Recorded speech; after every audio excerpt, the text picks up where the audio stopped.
for today's vlog nga guys, ang tuturo ko naman sa inyo is paano mag-auto caption dito sa ating video. Tulad ng lumalabas ito sa video ko na mga words, ituturo ko yan kung paano yan ginagawa guys. So, panoorin niyo po ito. Hey mga kauni, for today's vlog nga ay ituturo ko paano mag-auto caption dito sa ating video. Tulad nung nasa video ko na pinakita kanina. So, ngayon punta tayo sa ating CapCut.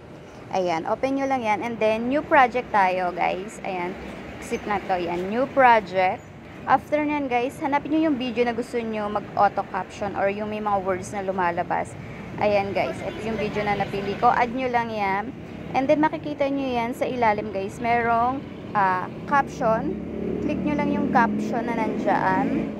Ayan. So, meron dito sa gilid, may nakalagay na Pilipino. So, naka-ready na yan, nasa Pilipino. So, depende yan sa inyo kung anong language yung gusto nyong gamitin. Pwedeng English, depende yan sa inyo. So, sa atin, Tagalog, guys. Dahil Tagalog naman yung salita ko dito.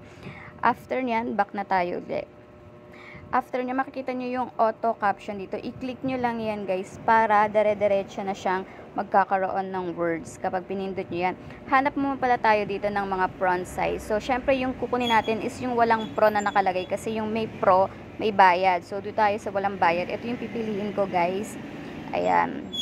So, click ko lang itong may brown na lumalabas na yan. And then, i-generate na natin dito sa baba, guys. Makita nyo yung generate. Ayan, mag-auto. Ayan, magre-ready na yan. After nito, matapos yung countdown. Ayan, guys. Meron na siyang words dyan na lalabas. Ayan. Ganyan po. Diba? Bongga. Kung ako sa inyo, guys, itry nyo na yan. So, download nyo na yung CapCut nyo para magamit nyo yung video na ganyan sa pagpa-vlog natin. Okay? So, diba madali lang, guys. So, kung ako sa inyo, itry nyo na yan. So, burahin natin palang tignan yan, guys, kung mali yung words na lumalabas, pwede nyo yan i-edit, guys. So, kapag tapos na tayo, tanggalin na natin yung mga hindi kasaling video, tulad ng yung CapCut na logo, yan, erase natin yan. And then, kapag okay na, makikita nyo sa taas may arrow, i-click nyo lang yan para ma-download yan, at pwede nyo na yan i-upload sa inyong Reels. So, diba, bongga. So, tapusin lang natin tong countdown na yan. At ready na yan. So, ganun lang kadaling paano mag-auto caption dito kay CapCut, diba? Hindi mo na ikaw mahihirapan mag-type pa para dun sa sinasabi mo.